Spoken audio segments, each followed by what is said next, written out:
Hey everybody, this is Tanya. Today's tip is for sellers, and I want to talk about why it is not a good idea to be in the house when your realtor shows the house.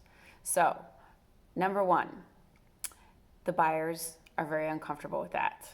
When they walk in and see that you're there, their guard is immediately up for what they do and what they say.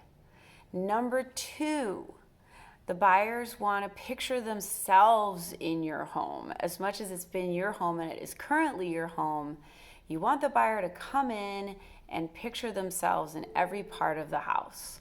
And having you sitting in your recliner reading your book is not really going to help them very much.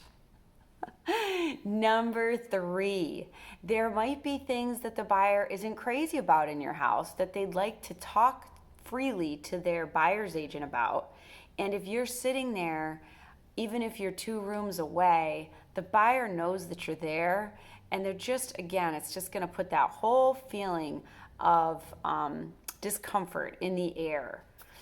Okay, number four, they will probably feel a little bit more rushed. So if they're just there and the house is empty and they're with their buyer's agent, they can take their time, go back through. They might go out in the yard, walk around the yard, and then decide to come back in for another look. Of course, you'd always hope that they're taking their shoes off every time they come back in the house. That's their realtor's job to remind them of that if they can't think of that all on their own. So those are just some of the reasons. And this is also part of why for sale by owners are tough, because you're already setting yourself up with an obstacle. And if you are a for sale by owner and you really feel adamant about doing it, you might be able to reach out to a realtor and just say, listen, could you maybe do my open houses for me?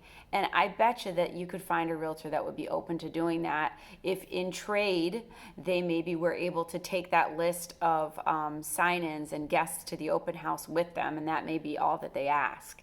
So I hope that this video was helpful for all of you sellers to understand why it's so critical to find something to do while your realtor shows your house or while the buyer's agent brings their clients through.